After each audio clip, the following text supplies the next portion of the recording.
check, check, check, check, check, check. It's Saturday, July 23rd, and it's 3:33. Oh, it's the 23rd? Yep. Shit, I put the 22nd on the fucking, Well, you would be off by a day. Well, fuck it, you know what day it is. We do. And all of you all watching and listening, you also know what day it is. But it is Saturday, July 23rd, 2022, and it's 3:33 p.m. as we start the show, the ATF radio show. I am yours truly, the Cigar Savage, and I'm with my brother from another mother, the Cigar Snob himself. What's up, motherfuckers? And as you can see, there is a third mic and a third chair here for... Well, I cropped that out of the photo. They could just see all they can see is the chair. They can't see the mic or anything because... Well, he would be here, but he's not here. So his seat's empty, like his sense of timing. So if you'd like to fill it, hit us up. That's right. So, but welcome everyone. I hope everybody's had a good week. This is the penultimate Saturday of July. August is right around the corner. So that's right. I can't wait. Hopefully everybody has had a good week. Most of this country has been under heat advisory, so I hope you all are staying cool, comfortable, safe, hydrated, all that stuff. So I know I am, as I start the day off with the Partagas Series D, number 4. You're too fancy, man. But it doesn't compete to what you've been bringing out the cookie bag lately. Cigars that go back to the 1800s and whatnot. Cigars Virgil smoked before he grew facial hair. Right. While he still had wooden teeth. Before they came into the ceramic world. But all is well. There is something of a topic of interest that I wanted to bring up and discuss with you. We touch on it from time to time. Oh, wait, before you get into it. Oh, yes. I must say, happy 40th birthday to our very dear friend. To the queen herself. Miss Lindsay Heller. Welcome to the 40 and Up Club. It's great because now we can afford to do all the shit we wanted to do in our 20s and 30s. Yeah. But just didn't have the money for it. Now we've actually saved up. Yeah. We're adults who pay bills and we can do this shit. She's super grown and super fancy now. Yes, she is. So I hope the 40s are a decade of delectable deliciousness and decadence for you, Lindsay. That's a lot of D. Well, I hope she gets a lot of D too, all those D's, and the vitamins. So, but yes, definitely happy birthday, Lindsay Heller. So, cigar.com, lead buyer merchant. So that's right. So check her out. Check out her articles on cigar.com. So you'll learn something. So, and she is always without a cigar. Now, I would like to find out. I might hit her up later and ask, what was your first cigar of the new decade? Because you know there's got to be something special. So that would be a good question. Yes, I will ask. Because she posted yesterday what her last cigar was of the last. The 30s, yeah. Yeah, she did post that. So, but yes, thank you for throwing that in there. So, but yes, much appreciated. Love you, Lindsay. Hopefully we can get you back on the show again soon. And in person. And in person. We got to get you down here to Executive Cigar and Lounge, 225 West Seminole Boulevard. Lovely Sanford, Florida, on the water. Absolutely. But you were going into saying something. Yes, I digress. So, I happen to be smoking an authentic Cuban cigar, as you know. Mm-hmm. I've gifted a couple to you. You have. And one of the things that I wanted to discuss briefly, we don't have to take much time on it, is my observations of Cuban cigars. Mm-hmm. So they had this, and still have this mythological quality about them, partly because of the embargo and how hard it is to get them. Also because of the fact that there are more fake Cuban cigars out here than legitimate Cuban cigars. Very true. So, and there's been, I won't say a misperception, but maybe it is a misperception about what a Cuban cigar really entails in its smoke. Now, and I will share with you my observations, Hmm. and I'm going to contrast them with the observations of the broader world from the lens that I see it in general. Okay.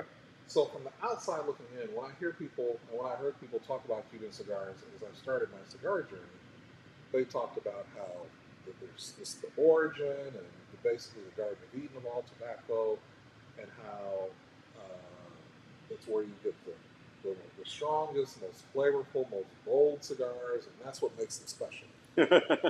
That's what people always said. They said you have a Cuban cigar, it just kills you, and it's so powerful, it's so good, and they were describing it almost as an orgasmic experience.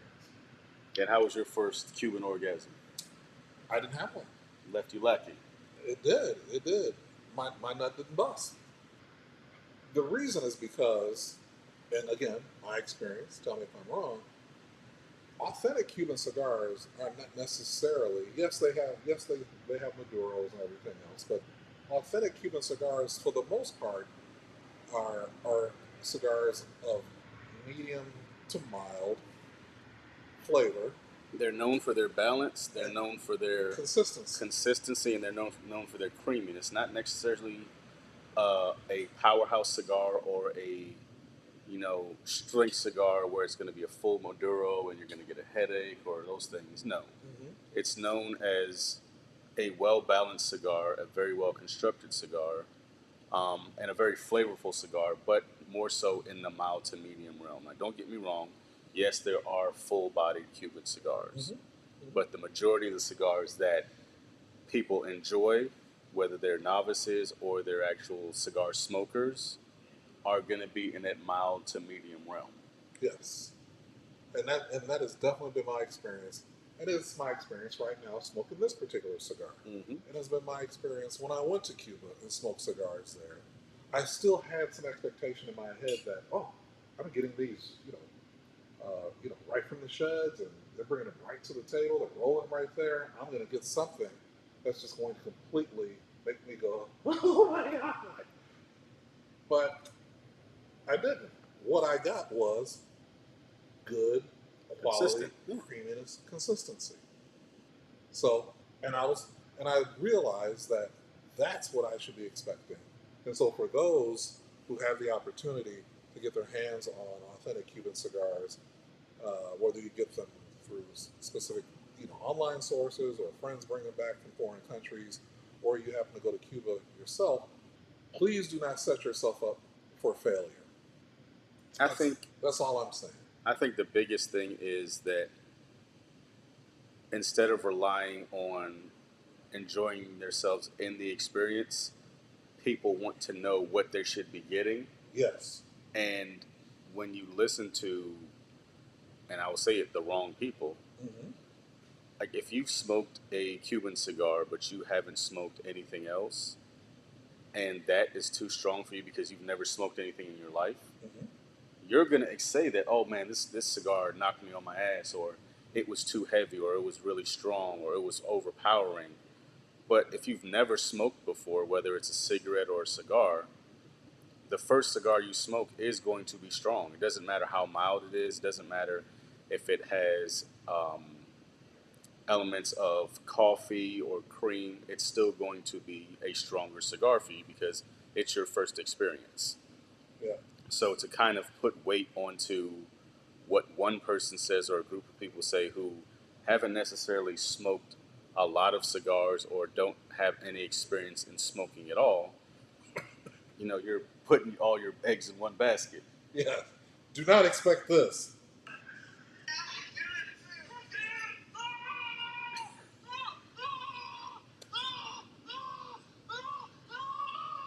No, don't expect that. That is not what's going to happen.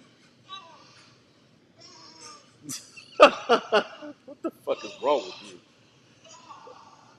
Yeah. Don't expect that. No, but and I think that's the majority of the problem is just experience it for yourself. I mean, even with Art and I, and Steven and a lot of other people that we smoke with, when we give each other cigars, I may ask, well, how was this? And he's going to give me a very blank answer. He's not going to give me any descriptiveness about it or any definitive qualities of the cigar, and I don't either, because I want you to form your own opinion about the cigar. I want you to actually sit there and experience the cigar and taste it and really just vibe with that cigar and get everything that it's supposed to give without having a expectation that is never met. Yeah, and take notes and keep those notes because you're going to smoke a lot of other things, and you may sometimes forget what the flavor profile is. But take notes if you can. Keep notes. That way, you can share them with other people and say, "This is what I had.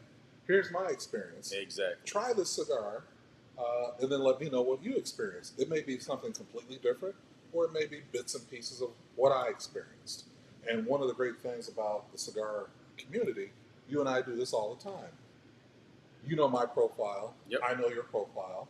We're always sharing cigars between each other. Absolutely. So now my track record with you is probably around 70% because I've given you some things that you didn't like. But your track record with me, being more experienced, is 100%. You have never given me a cigar that I did not thoroughly enjoy and be like, damn it, this motherfucker don't miss. He don't miss. Yeah, he's very good. He don't miss. In the heat of battle, he don't miss. So, well, and again, that goes to the length of time. Like I said, I've been smoking cigars for 23 years of my life. I'm going on to be 42 this year, so I've been smoking more than half my life. mm-hmm. And the reason I say that is, I was where a lot of smokers were, where I pigeonholed myself and said I only want to try this type of cigar, and I only want to have this experience. And as you grow, and I won't even say that my palate developed or changed yet.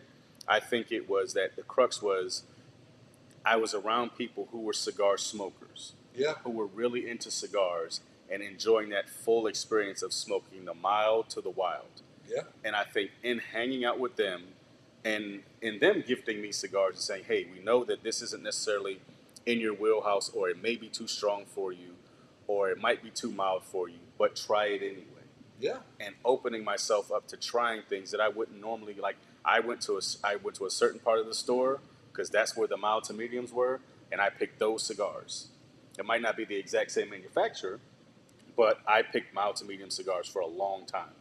It took me a very long time to get into the Habanos, get into the Cameroon wraps, to get into the double Lajero and triple Lajero, and and the San Andreas wrap, like those things. It took a long time for me to get there because I was honestly scared of it. I was like, what happens if I don't like it?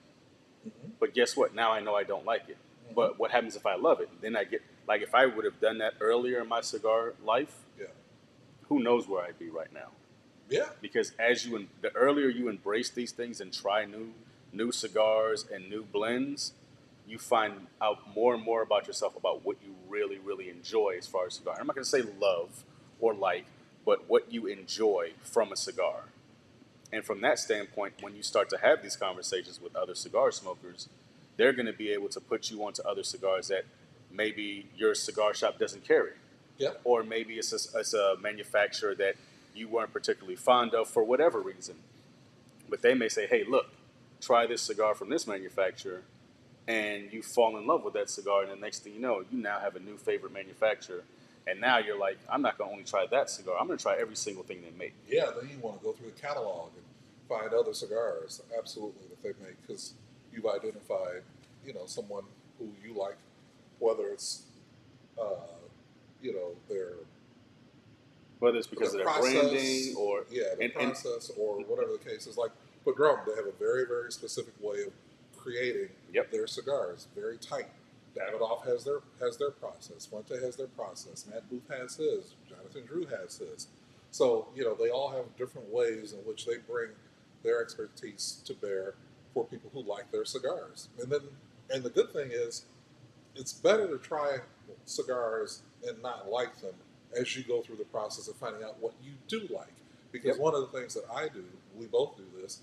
If there's a cigar that I try that I know I'm not going to like, but I might know a friend of mine may like this cigar. Absolutely. I will say to he or she, hey, try this out. try this out. This might be in your will well. Yeah, and if it is, and then they like it, then I'm glad because I'm sharing. So, and that's part of it. But you learned, the right way. Your journey was very, very deliberate because, like you said, you uh, put yourself in a literal and figurative box, Mm-hmm. but you had the maturity to come out of that on your own as well. And so, and you've helped me exponentially along my journey. You are, you are leaf emeritus as far as I'm concerned. You are my college of knowledge, my brother. Thank you. Thank So, you bring me, into different brands and cigar manufacturers and different houses, if you will, that I previously had been exposed to, and I'm thankful for that. And I, in turn, try to pass that down when people talk to me about cigars. Like, for example, Juan, you. who's one of the owners of Agave Azul, he's just started smoking cigars this year. And so he saw me with my case at Admiral and was asking me, what did I have and why did I like it? And I was thankfully able to say to him, well, this is why I like this particular cigar maker, this particular blend. Yep. Why, and be able to break down, construction and region and profile and vitola. And so he was a little taken aback because I probably gave him more than he A lot wanted. more knowledge than he expected to get. Yep. But then what I just did is said, all right, I'm going to give you some cigars. And I gave him 3 different cigars, 3 different vitolas, 3 different strengths, 3 different blends. And I said, don't smoke them now because you're smoking something else right now that you're enjoying. But when you do, let's talk about it next time I see you. But as Dionne Warwick said, that's what friends are for. She also told Whitney to get off the pipe. It was, Well, her, it was her goddaughter. I was focusing on the positive today. I usually am not the positive person, but I am ecstatic because my best friend and lover has been gone for almost 3 weeks, and she'll be back tomorrow evening. So, although they say it's great to have time alone and be separate, Absence makes the heart grow fonder. I realize that 3 weeks is way too much for me. Maybe a long 4-day weekend, 5 days. That's about it. You need to play the Lexington Steel again? No. We're gonna do that tomorrow when we get home. Give his kids some melatonin and So, but yes, reconnect as they were. But you're right. That's what friends are for. That's that's the beauty of the cigar industry and the cigar culture. As massive as it is, as outstretching as it is, it's still very small, and we're still very particular, and we're very welcoming and helping to those individuals who are new to our lifestyle. Yeah, because everybody's new to something at some point, and everybody begins their own journey to self-awareness, self-discovery, self-actualization as they go through their cigar etymology, if you will. So Maslow's hierarchy of needs, Mm-hmm. Mm-hmm. So yeah, I'm glad that again, I've gotten to impart some of the wisdom and things that I've learned over the years from people It's to like you. butter. Of course it is. And then I'm glad that now that you're getting older in your cigar knowledge and history, that you're able to impart some of those same things that you learned and things that might necessarily have learned from me or from someone else, but just learning in your own experience and then giving off that experience to somebody else who's new and now able to appreciate not just the lifestyle, but appreciate trying new things. And like I said, like for me, I pigeonhole myself in learning that you don't have to smoke just one thing or from just one manufacturer or one blend. Yeah. You can smoke, like I said, I smoke everything. Yes. I mean, I smoke the herbal essentials. I smoke I smoke the Drew Estates. I smoke the acids. I smoke everything. Same. Because part of it is, as a true tobacconist, if someone comes in and asks me about a cigar, how can I say I don't know? Or just read them off what the card says that's in the box. Yeah. I want to be able to give people, and whether I like it or not, I can still say, hey, This isn't something that I love. It's not something that I would smoke on a regular basis, but I can definitely give you the key points of what this cigar has and what it gives off and still be knowledgeable. Because, you go into a cigar shop, especially if you're somebody new, the only person you really want to talk to is the person behind the counter Yes. because you feel like they're not going to judge you. They're supposed to be accepting of what's going on. The alligator. Always, always the. I can't, man. And a lot of the retailers or the retail workers, I'll say, aren't very knowledgeable, and that's my biggest pet peeve. It's like if you don't know, find somebody who does know, Yes. and then if you don't know, put that on the list of cigars that you need to smoke because that's a big thing. Because more than likely, that's not going to be the last person that comes into a cigar shop and asks you about that specific cigar. Especially if it's something that people are talking about on podcasts like this, or they're talking about on social media, or they're putting pictures up. More and more people are going to start to come in and ask about that cigar. So it's best that you really do get yourself in the mindset that just because I don't like it or I may not be interested in it doesn't mean that I shouldn't smoke it. No, not at all. Not at all. Not at all. Because again, being able to say, "Oh, I know someone who would like this," that is great. It's just as important to fail as it is to succeed, Yep. because it gives you perspective, it gives you reflection, more than anything else, it gives you experience and knowledge, Yeah. and you take that forward so that when you do find something that you really, really enjoy, you will appreciate it better. Very much so. So, so facts, facts, facts. So, also lately, Hmm. I have been uh, dipping my toes more into the world of mezcal. Ah. So I have been enjoying it more and more. There is something about, which is interesting because I don't like the heavy smokiness of peat, but I like the smokiness Yeah, mezcal. of mezcal, whether it's the Cabo de Oro or even the Casamigos Mezcal Joven. So I'm just digging it more. The Montelobos. So there's so much out there. So um, Well, I think part of it too is that the Clase de Azul. as we get older, parts of our palates develop. Mm-hmm. I'm the same way with Scotch. Mm-hmm. To this day, I'm very particular in the Scotch that I drink, um, and it's because I'm not a peaty person. Me either. Me So, either. I don't want to take a sip of my alcohol and feel like I'm chewing a steak. Yeah. Yeah. I haven't, my palate hasn't developed to that place yet, and there's nothing wrong with it. Like, if that's what you like, by all means, enjoy the hell out of it. That's how I feel.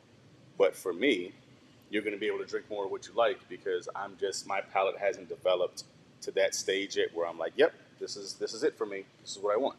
And I've already picked out, being in November, a Scorpio, my mezcal for this year. Look at that. The Scorpion, 5-year Añejo mezcal.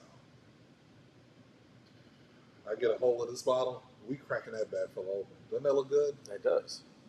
So, so, That does. so one of the things I got to start doing is drinking more of it while I'm having a cigar. Yeah. Because I've been enjoying it so much by itself after dinner that You don't smoke. I don't smoke because I'm just taking all that in. Well, I will tell you if it is, and I've learned that about like my scotches. When I do drink scotch, I tend to go to a very mild or light cigar because a lot of the cigars I smoke have that medium full to full bodied punch. And if you're already consuming something alcohol wise that has that meatiness to it per se and that punch, sometimes it overpowers your palate and then it's too much. Yeah. And then you don't enjoy it at all. Yeah. So I'll thank you for that. I will be conscious. Yeah, I would of say that. something like that Brick House, Connecticut.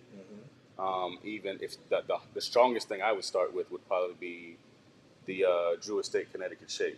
Yeah, that I Like was that thinking would about probably be that. like that would be the strongest that I would start with because that's a true medium, medium full. Yeah, and I was also thinking about the Leaf by Oscar. Yeah, that too. Yeah, so Um, there are a few, there are a few, and frankly, some of the beginner level lines like Fuente. Fuente, I was going to say also Perdomo, Yep, maybe the Perdomo. 10th year Champagne edition. I don't like I know it's very one dimensional. that. I know, I I don't know, like I know. it. And maybe it's because of You the know hype what? around it. The Oliva series, Yeah, yeah, yeah. the Oliva Connecticut series is very good for that. The nubs, which Oliva created. Also, The um, CAO Brazil is probably too strong. I think so, yeah. Okay. Yeah. Davidoff Yeah, would yeah, probably complement that very well. probably. What else probably will? Even some of the milder grape cliffs. Definitely. And I was also thinking about the Atabey. Mm. Mm-hmm. So yeah, the Atabey, the Bandolero. So yeah. So no, thank you for that. Yeah, yeah. I appreciate that. But see, this is what we do. This is how you begin to pair. You know, first you find either cigars that you like, Mm-hmm. find scotches, whiskeys, tequilas, mezcals, bourbon that you like, even rums, and then start talking through about, oh, you know what? I wonder what this would taste like if I paired it with this cigar, or this cigar, or this cigar. And then first I always say, see what you got at home first. I always say make sure it's in a robusto Okay. because for two reasons. Number one, the robusto is your litmus cigar that every cigar manufacturer uses to see what their cigar is going to be. That is the test size. That is the size that's like, okay, we're going to roll this cigar in this size. And if we want more flavor, we'll go into a smaller gauge. If we want less flavor and the bigger, then we go into a bigger gauge cigar, obviously, just depending on how strong or how mild they want the cigar to be. So for that reason, but also for the cost effectiveness, because um, even some of the Robusto cigars that we smoke, they're not $3 and $5 and $7 cigars. They're not. Some of the Robustos we smoke are $20, $25, and they're not Cubans.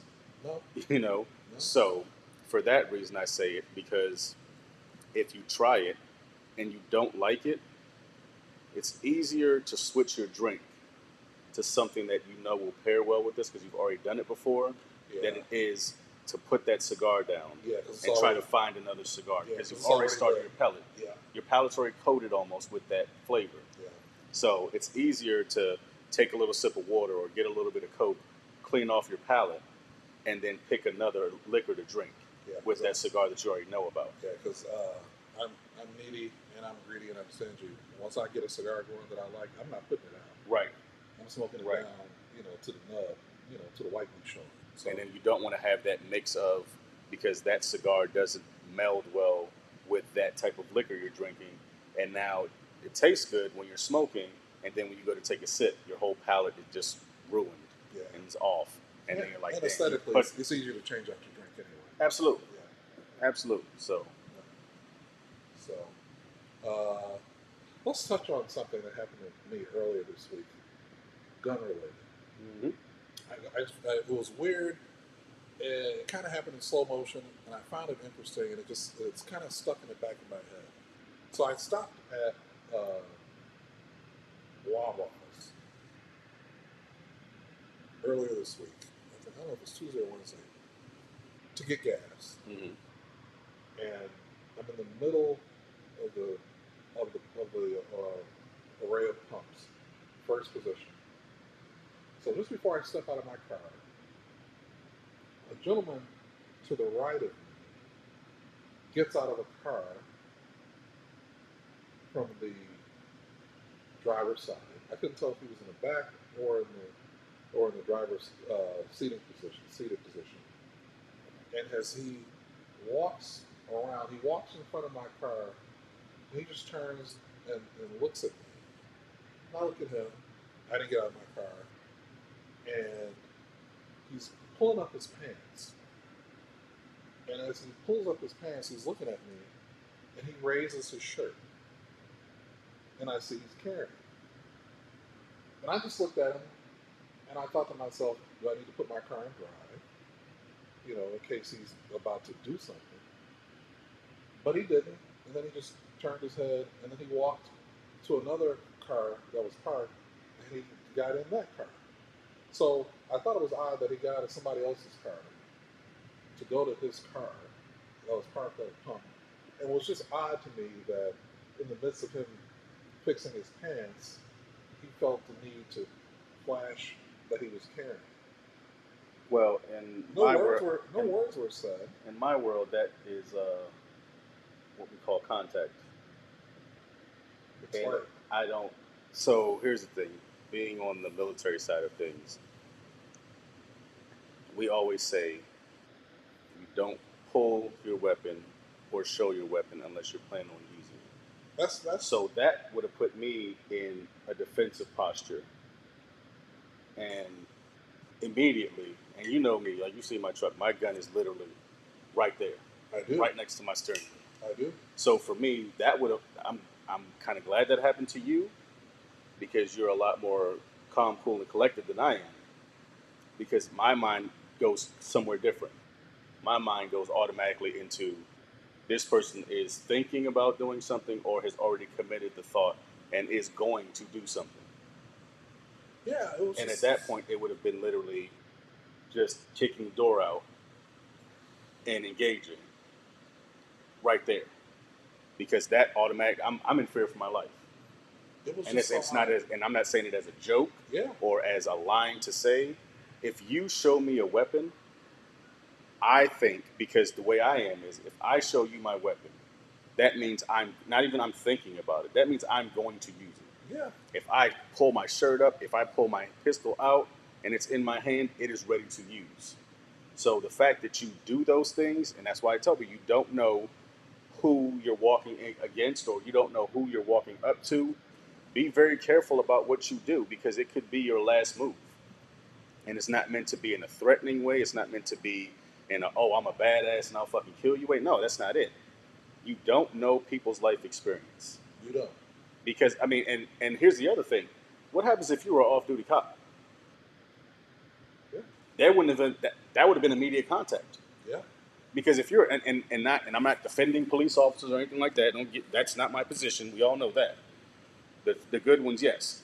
But as a person who has protected and carried, you have to think about these things.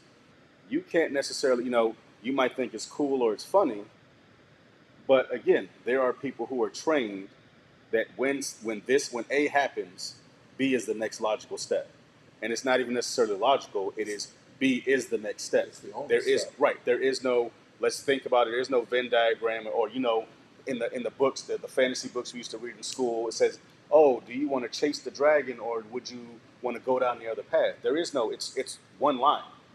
If this happens, then that happens. Yeah, And I think we need to be more conscious of that as just decent human beings, because you never know. Like I said, you never know who you're walking with.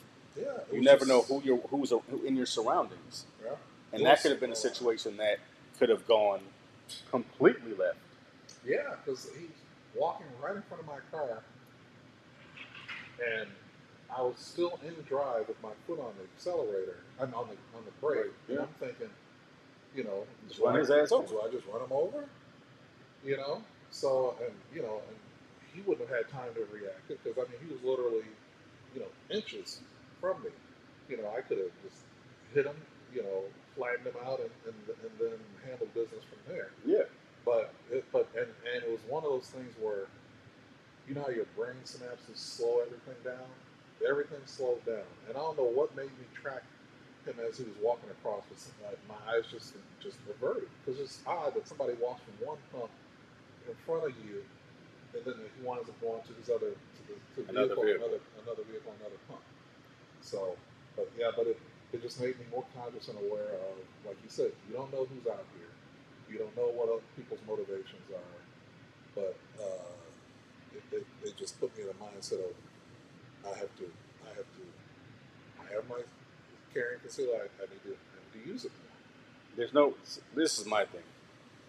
If you have a carry and conceal permit, you're doing yourself a disservice by not carrying concealment. Yeah, You're doing the it's like public a having a driver's disservice. license and not driving. Yeah, you're doing Yeah. the public a disservice because again, what happens if this was one of those situations where you're by a school or there are kids out? You know what I mean? Yeah. Like, and there's some asshole or some weirdo who decides that he wants to start shooting people or whatever the case is. Like the case last weekend in Indiana. Yeah, You know, the good guy with the gun took out the bad guy with a gun. 22 years old, no training, and he connected on 8 out of his 10 shots from a range across a food court. Very yeah. impressive for a 22-year-old.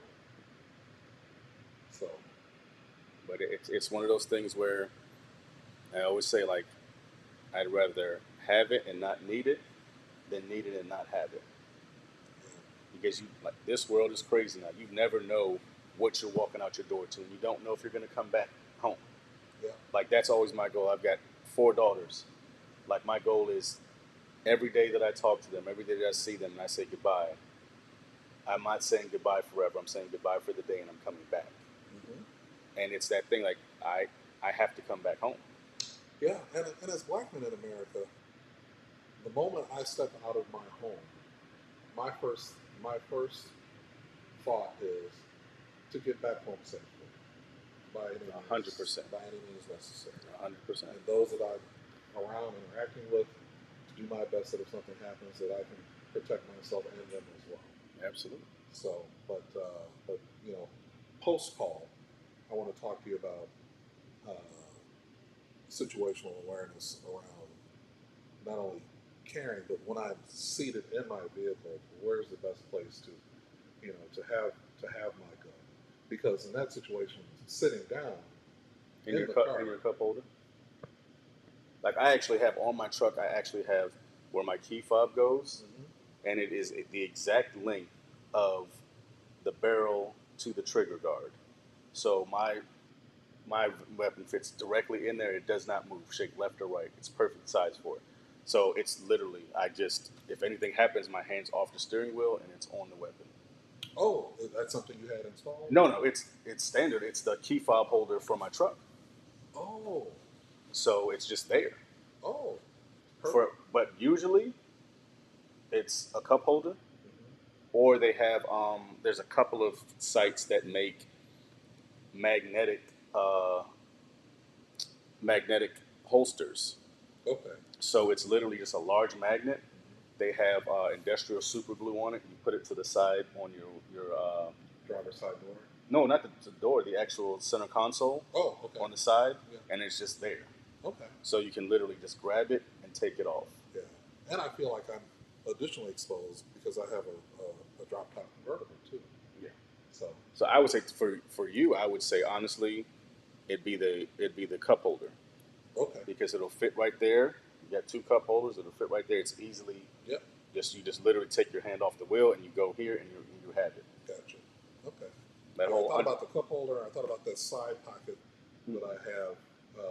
the problem On with the the side. side pocket I find is that now you're having to move your leg. You're having to go to another hand. Like it's right. It's That's literally true. That's you know true. there's just too much going on, Yeah. Gotcha. and you need the quickest access that you can get to it. You know, and to either diffuse the situation or eliminate the target, whatever it is. hmm So yeah, Yeah, because that's had that happened, if I had it in that position when this happened, I know my hand instinctively we were going right to it. would have gone right to it. Exactly. So, and then if he had continued his walk, fine. But had he made any other move, That's it. I had to drop on him either by hitting him or by hitting him and then capping him after I hit him. So, Yeah. so And it you know, and I say this from a standpoint of not promoting violence or use of weapons. I say it from a standpoint of promoting my life. promoting, protecting your own life. hmm Yeah. What? And then I think, what if Caitlin had been with me? What if one of my friends had been with me? Or even it's just me by myself. We live a life where you and I wear many hats. We're friends, we're fathers, we're uncles, we're brothers. We're sons. A lot of people depend on us Yep. just to be there. to be there. So, and you're right. I owe myself that service of making sure that if something happens, I'm at least in a position To defend to yourself. defend and have multiple options. So, Yeah, I tell you, you're never more situationally aware than when you're with your kids and they're having fun. When my kids are zoned out and they're having fun, and we're at an amusement park, or even last week, my daughter went. We went to the Andretti Thrill Park out in Palm Bay, and she's having the time of her life. And she's like, and I had to snap out of it because she's like, Dad, smile, because like we're playing mini golf and everything, but there's these kids who are playing and they're hitting the ball too hard and they're hitting the ball past us and through, and I'm looking around and I'm like, I'm already checked out. mm-hmm. I'm already in the mode of, all right, well, am I gonna have to fuck somebody up, Yeah. or am I gonna have to, raise my voice to somebody and tell them to get the fuck on because my daughter's trying to have a good time and they're fucking it up. Yeah. So it's And I give you a lot of credit, and I've never mentioned it to you. I'm going to mention it to you during this recording. Whenever you and I are somewhere, I notice your back is never to people. It never is. You are always facing forward. yes, Uh, and I also notice when we're places, when there's crowds, you are always in scan mode. We'll be talking, you're active and engaged, but I can also tell you are always in assessing mode. So yeah. I mean, it's one of those things from being in situations like that, and not only in the military but outside the military, and seeing things unfold. Like you said, it's that instinctive. Time slows down, and everything is like literally at hundreds of a second moving. Like yeah, everything is going normally, yeah, but everything is slowed down for me, and I'm seeing different parts of different things going on in different situations. So there could be 5 different interactions going on, yeah, and I'm looking at every single one of those interactions in slow mo as it's going on in real time to figure out, is this okay? Is this okay? Is this safe? Is something going to happen? Is something about to happen? And trying to make sure that we're all right. yeah, yeah, yeah. But it's a there's it happens less now, where that thing slow down. I used to have that happen when I was zoned in playing sports. I had that happen when I got shot. There are different times in my life where that has happened. I remember once it happened to me in Chicago. I had the truck and I was low on gas, and unfortunately I had to stop in an area that I really didn't want to stop in because I was going to run out of gas. And I had a long black trench coat, and I had my lighter in my coat pocket. And as I pulled up to the gas station, 2 gentlemen walked right behind my truck, and I didn't get out. I waited to see what they were going to do, Mm-hmm. and so they went and stood by the doorway of the island. They didn't go inside, and they just stood there staring at me. So I got out, pumped my gas, and they took a step forward as I finished. Now, I didn't shut the nozzle off, but I remember thinking, all right, this is what I can do. If they continue to come toward me in the way they were coming toward me, hands in pockets, baggy clothes. Set them on fire. Yeah, I was thinking, I got my lighter, and I got You got this gas pump. I got this gas pump. And so I just stood there with the gas pump in my hand, the nozzle in my hand, and I just looked at them, and they just looked at me, and then they backed up, and I didn't show the lighter, but I showed the nozzle, and then they went inside, and once they went inside and went and I watched them go inside, and they went to the middle of the store, still looking at me, and then I ascertained that I had enough time to holster the nozzle, Get back in. get in my truck, and I drove off. And then as I drove off, they walked outside and watched me drive off. And but yeah, but again, it was another one of those situations where, I'm thinking, and it's Chicago, so I didn't have a weapon at the time, but what do I have? Yeah, you gotta think on your feet and be able to Yeah, assess what's around you, what you can use, and and they may have been armed, and they could have gotten something off before I could have got lighter and that nozzle lip.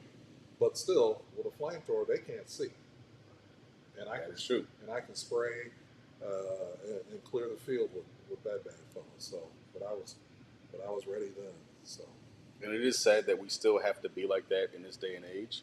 I know, I hate that, but again, to your point, I would rather be wrong and survive Hmm. than not react and not be here. Yeah. You know, so I am not a naturally, like, if you see the home I grew up in, I'm not a naturally violent person. You know, I didn't get up every morning and wake up mad at the world. You know, but the world has hardened me to the point now where if it's between me and my family and my friends and you, I'm going to choose violence. yeah, I get it. I get it. And I've been trained in violence. Yeah. So it's not a matter of if I make it out of the situation, Mm-hmm. because I'm going to. Mm-hmm. I may come out scathed, Mm-hmm. but I'm going to live another day. Yeah. Yeah, because I can beat a case or lose a case. I can't come back from a casket. And I've got way too much to do with my kids. I've Yeah. got way too much teaching to do, way too much just living to do. Yeah. I got way too many cigars to smoke. That's true. I got way too much to look forward to, with my daughter, with my Yeah. nieces, nephews, my sister, my brother, my friends, my life. My life is my life. Exactly. So, for those out there, you know, make sure you're doing all the things that you can to make sure that you are aware of your surrounding situation, so that in the event something either looks like it's going to jump off or it jumps off, that you are in the best position to survive and make it through and make it out. But yeah, thank you for that knowledge. Oh, yeah, I man. appreciate it. Speaking of her, she's showing me her huge plate. They made dinner, Come on, chicken and salmon and cabbage and the whole nine. come on. And she never eats like that. She's like a whole plate of salad and like a small piece of salmon. And I'm like, that's a big ass plate. So speaking of, Oh yeah, we're supposed to see Chantel today too. we are, we are. Where is it? Where is it? So speaking of food porn, after I left Corona last night, Chantel's closes at 4 o'clock on Saturdays, Yeah, you went it. You went there. and got the fried Banana. banana pudding. Ooh, So good. It's not too sweet either. It was great. They ran out. Chantel actually met me there and made this for me. Wasn't that nice? damn. It's good to have friends in high places. No doubt. No doubt. Oh man. So, You know, I feel like we've been talking a lot today, and it's only been 50 minutes. we get it. We get it in. But I feel like, We cover quite a bit. So I'm like, is there anything else for us to cover today, or should we just close early? we can close early. Why not? Why not? Because this was a full show. We talked about all of it. We talked about Alcohol, tobacco, and firearms. yeah, and Social issues. social issues, Which is our new addition that we've been doing. So. Yeah, and we've thrown in some life situations and everything else, and so sometimes it's an hour, sometimes it's 2 hours, sometimes it's 90 minutes, sometimes Today it's 50 minutes. yeah, we say what we have to say, and that's all there is to it. So there's nothing wrong with that. So Well, with that, you want to close us out? We got more cigars to smoke. that is That true. espresso martini was phenomenal. Yeah, that thing was on point. Thank you for that. You're welcome. So for those who haven't been to Executive Cigar and Lounge, Executive has been home to some really, really good alcohol alchemists. Modern professional bartenders. Yes, MPBs, if you will. So the current resident is a gentleman by the name of Sean. He does an amazing job. He makes phenomenal drinks. Yeah, I came in and said, I want an espresso, but I don't want it hot today, and I actually want to enjoy, a nice libation. And he's like, oh, you want an espresso martini? And I'm like, sure, why not? And as you saw from the picture, on top of the martini, on top of that little rim of froth, Mm-hmm. he put 3 espresso beans on top of that, He sure did. and then dusted the martini with fresh ground espresso beans and a little bit of sugar. But the actual drink didn't have any sugar in it. It was just a martini with an espresso, and it was perfect. Mm-hmm. Perfect. So, as always, eat well Smoke well. and aim center mass. This is the Cigar Snob alongside the Cigar Sauvage, aka Artman Forever, aka Sir Shirts and Shoes. Thank you very much. Female cigar smokers matter. That's right. So gotta give it up to the ladies always. Our sisters of belief. And look forward to us being, looks like we're going to be at Tampa Cigar Fest. We're working on going to the DC Cigar Festival as well. Ooh-wee. And looking forward to hosting a panel about the influx of women cigar smokers and not only what it means to the industry, but what it means to the culture. I think I might show up as the reincarnated Marion Barry, Adidas tracksuit. Well, Shell-toed Adidas. as you bring that up before we close, Set a me up. good associate of mine, Red Grant, the comedian, Yeah. is actually running for the mayor of DC. Oh, I hope he wins. And support Red Grant. Please do. And actually, the mayor's ball is today. He's doing a fundraiser called the Mayor's Ball. So if you're in the DMV area, please support him. He is literally a homegrown legend in DC, not only in comedy, but also in philanthropy and helping out the community. And now he's taken the next step to get into politics and kind of bring back that 80s and 90s DC that we had with Marion Barry, where it was people. all about building the youth up to give them a better position in life. So when they got to that college level, they got to that professional career, they really knew what they wanted to do. And they went out and took the bull by the horns and created some of the largest companies and positions to bring up not only their family, but their friends and the rest of their community. So shout out to Red Grant. He's, like I said, phenomenal guy, very good-hearted. He is funny. He will make you laugh, but he will also make you think about the future of that area and the future of us as a people and where we are, where we were, and where we should be in the next coming years. So, and remember, the best politicians, whether you're a Democrat, Republican, or independent, it's about serving the needs of the community as opposed to self-serving. You should get enough out of serving the needs of the people in the community that you don't need all that other side shit that bastardizes the political positions of today. And it sounds like from what you described, right, it's all about the he's I think to me he's the perfect person. He's grown up in the city. He knows all parts of DC. He knows parts of Maryland.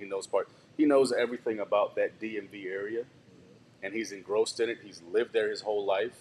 He's traveled. He's lived other places, but DC is home.